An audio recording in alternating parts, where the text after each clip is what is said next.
I know the Ultimate Universe is a pretty widely covered subject, but I don't think people realize how batshit insane some of these adaptations are other than Spider-Man. Daredevil's like a vampire hunter, Doctor Strange is like a weird mix of a Nepo baby and a reality TV show star, and Wolverine is he's a pedophile.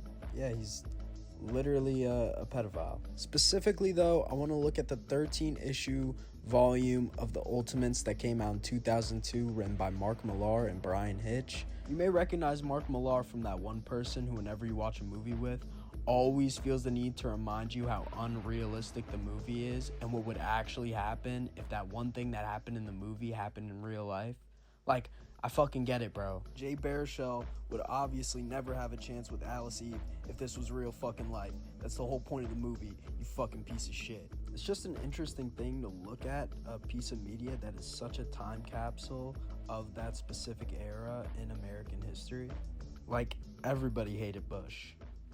Like, literally every single person hated George Bush.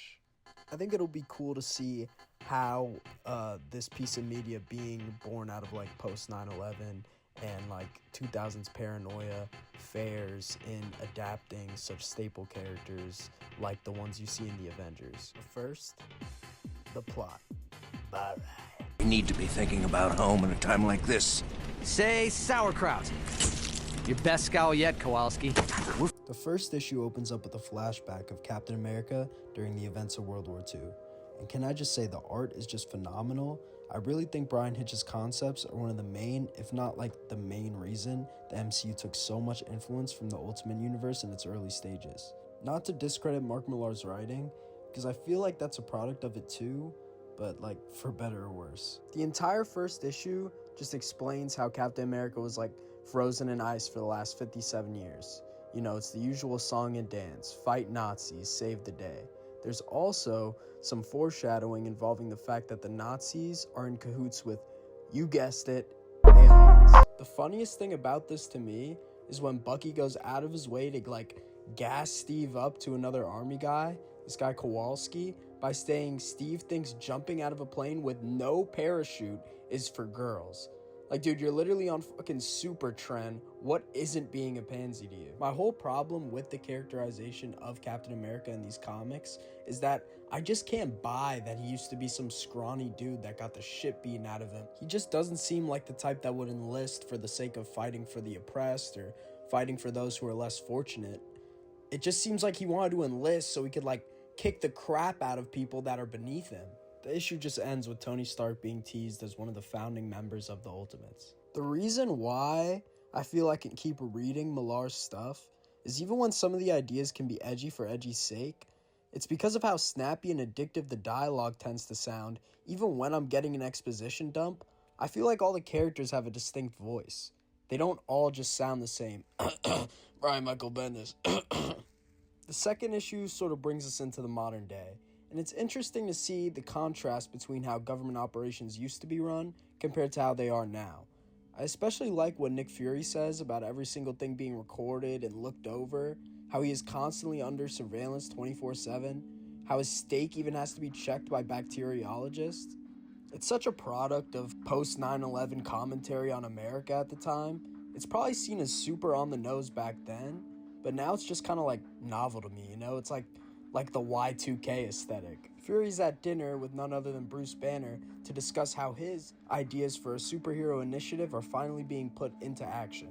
It's on one condition, however, that Bruce Banner has to be second in command to Janet Van Dyne and Hank Pym, two geneticists that Fury has also taken interest in when it comes to recreating the super soldier formula. It always kind of baffled me how the whole crux of this universe and the whole main overarching plot line is trying to recreate the super soldier experiment that made Steve Rogers into who he is. It just seems so ridiculous that it's been decades, and every geneticist or scientist that tries to recreate it ends up just creating monsters and deformed fucking masses of goo. I did a little extra research and it says that the formulas were lost along with the person who created it. So there you go. I guess we could have helicarriers floating around the fucking sky, but when it comes to a science experiment made in 1944, we can't figure that out. My personal headcanon is just that every scientist who's tried to recreate it ends up trying to add their own spin to it just due to their insecurity and ego. Enough of that autistic rant. Let's get back to the issue itself. Following Nick Fury's dinner with the Jolly Green incel, we see what Hank and Janet are up to. Hank Pym has figured out how to control ants using pheromones, etc., you know, the fucking Ant-Man thing. I guess this is a spoiler, but this comic is nearly 30 years old, so I don't really care. I find it a cool character change that Janet is immune in this universe as opposed to 616. I think it provides a good insight into why her character is the way she is, but that's besides the point. We then catch up with Tony Stark again, and can I just say, I really do miss alcoholic Howard Hughes Tony Stark with his caddy Queen Butler. The MCU is a great rendition of the character, but I feel like a lot of his little quirks are thrown to the side due to people thinking it'll make him unlikable. I don't know, I just like alcoholic certified lover boy Tony Stark, and I'm not afraid to say it. And not to suck off Brian Hitch more than I already have, but his design for Iron Man is fucking amazing. It's super cool. I love how bulky and mechanized it is. It really does feel like if Iron Man was real, this is what his suit would probably look and function like. I also kind of enjoy that he's like covered in slime when he's in and out of the suit. I wish they never got rid of that detail. The design kind of reminds me of Evangelion as well, which is funny to think about. Like, just imagine, instead of 13-year-old depressed Shinji, it's just 4-year-old alcoholic Tony Stark. Damn, why does that sound like the fucking the clout beach? Can you imagine if Tony never joined the Ultimates and instead he joined Nerve and he started dating 14-year-old Asuka? How sick would that be, dude? Enough of my rambling. Issue 3 has Steve Rogers finally waking up from his coma. And it's funny that Steve thinks it's like some Nazi trick because he knows there's only one black captain in the army. You just know Millar wanted to do racist Captain America. You know he wanted to do it so fucking bad. Before Captain I don't care what color you are can escape, though, he's thwarted by Giant Man's giant hand.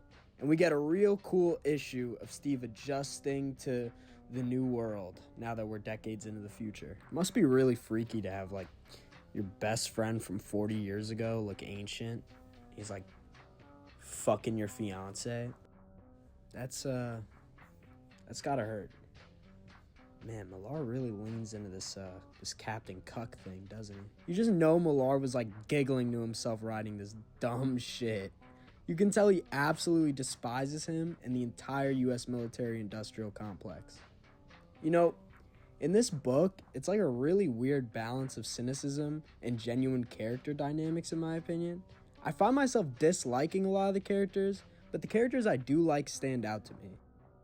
I think Betty Ross in the Ultimate Comics is one of those like overly cynical characters that I think would fit more in The Boys than in the Marvel Universe. She's like this archetype of character that's pretty much sociopathic in nature and prioritizes her own job and goals over like anyone else that's close to her, like Bruce, for example. Their dynamic specifically is hilarious to me because it just makes so much sense.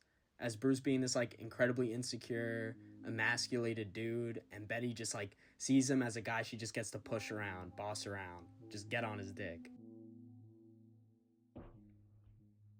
Issue 4 pretty much focuses on the fact that the Ultimates have pretty much done jack shit in terms of homeland defense, and taxpayers have just spent billions of dollars funding something only for Iron Man to be up in fucking space, dicking around with a supermodel. Steve goes back to his old neighborhood only to realize that it's absolutely gone to shit. It's endearing that he refuses to live anywhere else. It's also good character work that he doesn't get any locks on his door or anything. The dude is just so used to the way things used to be that he's oblivious to the society that we live in now. The entire issue is just the Ultimates trying to justify their own stupid-ass existence. And Bruce Banner just getting shit on every panel, whether it's Nick Fury or Betty. You'd think they'd be a little nicer to the guy that with one injection could level a whole fucking city. This obviously comes back to bite them in the ass, as Bruce is trying to not let go of probably the only achievement he's had in his career that hasn't gone to complete and utter shit. Left with no choices, the dude decides to inject himself with a cocktail made of super soldier serum and fucking Hulk juice. This gives the Ultimates an actual problem they have to fix, instead of just dicking around trying to find lost Frank Sinatra records. Personally, to me, I'm not a very big fan of this plot point. I think it's a very Garth Ennis move to have the first problem the Ultimates have to fix be a PR disaster that they brought upon themselves with their own cruelty. Now, issue 5. Oh my god. Issue 5 has to be the most ridiculous, stupid shit that I've ever read in my life. And that's not even an exaggeration. Hulk reveals himself for the first time in the book. Kills a bunch of innocent EMT workers. In search of Betty. Because he's horny and mad that she's having dinner with Freddie Prinze Jr. This book is such a product of its time because Freddie Prinze Jr. is genuinely the most niche pull you could think of if you were like trying to like insert a celebrity into your comic book. Like, why is Hulk out here trying to slime out Freddy from Scooby-Doo? We get, and I'm not even kidding, some of the most god-awful dialogue I've ever seen as Hulk constantly talks about how horny he is for Betty and how much of a wimp Banner is compared to him. Nah, Thor's hammer just make Hulk horny for Betty again, hippie. You're really gonna let him get away with that? No, Hulk not sissy boy. Hulk strike! The Ultimates end up taking down Hulk with the help of Thor. I kind of get the feeling that Thor is definitely Millar's favorite character here. I don't even blame him because he's also mine.